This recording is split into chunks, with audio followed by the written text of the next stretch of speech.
strike the language that's true, and you want to add in this other language, the proper place for this, as I've said again multiple times, is to put it in the minority views, which will be part of the oversight plan. But for some reason, that doesn't seem to be good enough for the minority. Will the chairman yield? Yeah, sure. What if I told you a single sentence, spoken by the quietest person in the room, ended an entire performance that someone thought they had planned down to the second? One moment of restraint, one folder, and one truth that flipped confidence into pure panic. No one in that packed auditorium was ready for what happened next. People were already restless before the debate even began. Every seat taken, every head tilted forward like they were waiting for a spark. It wasn't a rally or some fancy political showdown. It was just an open town hall where anyone could talk without filters. That alone made the room feel alive. Barron walked in first, tall, polished, moving like the cameras were already focused on him. He had that half grin of someone who thinks they've already won whatever argument might come their way. A few minutes later, Jasmine Crockett slipped inside. No hype, no dramatic entrance. She just walked in with steady confidence, the kind that doesn't need announcing. The people who recognized her exchanged these subtle nods because they knew she never walked into a room unprepared. Preserving that oath, or looks like preserving the Constitution, we get a little wobbly, and I'm not really understanding what's going on. Freedom of press doesn't look like kicking out the Washington Post, or actually the Huffington Post has been kicked out. We know that the Associated Press has been kicked out, and now the Washington Post is not going to allow for op-eds in any way if for some reason they criticize the sitting president of the United States. What this is starting to feel like is a smaller version of Russia. And I am trying to tell you that we are nothing like Russia. We are not supposed to be like Russia, but that is what we've got going on. And I'm sorry, I know that some of my colleagues still struggle with answering the question of who won the election in 2020. And you may have felt a way when you had social media checking people and saying, no, Trump did not win the election in 2020. That is absolutely factual.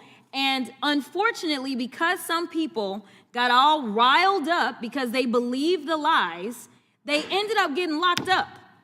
The discussion moved smoothly at first, but if you looked closely, the tension was quietly stacking itself brick by brick. Barron kept watching Jasmine out of the corner of his eye like he was waiting to pounce at the perfect moment. And then the host opened the floor to talk about identity, second chances, and how society decides who deserves respect. That's all Barron needed. He stood up immediately. He started off calm, polite, almost forgettable. But then his tone shifted, and he angled his voice just enough to make sure the room knew exactly who he meant. It's funny how some people talk about honesty while, well, their looks tell a different story.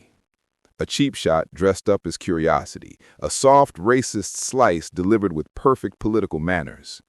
The crowd stiffened. Everyone felt it. Jasmine didn't move. She didn't twitch. She didn't offer a single reaction. And somehow, that silence hit harder than any comeback could have. The host tried to smooth it over, but the moment was already unraveling. Something had shifted in the air. A few minutes later, Jasmine finally lifted her eyes and locked onto Barron. The whole room went quiet, like someone had muted the world. She rose slowly. "You're wondering why I haven't said anything. I wanted to hear every word." Barron tried to hold his confident grin, but it was slipping. Jasmine reached into her bag and pulled out a sealed folder. That alone made the audience lean forward. Barron's face changed instantly, still smiling, but his eyes were not. She opened it gently. "I keep hearing people talk about evidence, except the moment evidence actually shows up, suddenly nobody can see." She held up the papers. "These are verified documents, records someone didn't expect to ever see daylight." Barron swallowed. "I didn't search for this out of curiosity. I searched because someone decided to use identity as a weapon, so I came prepared." The room froze. "These results confirm something none of us expected, something that rewrites the story you've told about yourself for years." Barron's voice cracked. "What are you talking about?" "I'm not talking. I'm reading." Then She delivered the line that shattered the room. Melania Trump is not your biological mother. Gasps, chairs shifting, hands on mouths. The entire room reacted at once. Barron didn't. He couldn't. All the color drained from his face. He looked like someone had unplugged him from reality. He tried to speak, but his voice kept collapsing on itself. Jasmine didn't raise her voice or smirk. She didn't look proud. She just stood there, holding the truth like a weightless thing. The tests were checked, twice, cross-referenced, confirmed. Before you question anyone else's identity, you might want to understand your own. Barron took a step back, then another, every ounce of swagger gone. She finished with one quiet line. Identity isn't a weapon, but when you try to use it on someone else, you risk cutting yourself. Silence spread across the room. Heavy, real, unavoidable. Barron walked out fast, pale and shaking, avoiding every pair of eyes he used to meet with confidence. Jasmine sat down calmly, like she had simply answered a question. So tell me, who really won that exchange? The one who struck first, or the one who waited, watched, and struck with the truth at the exact second it mattered? You decide.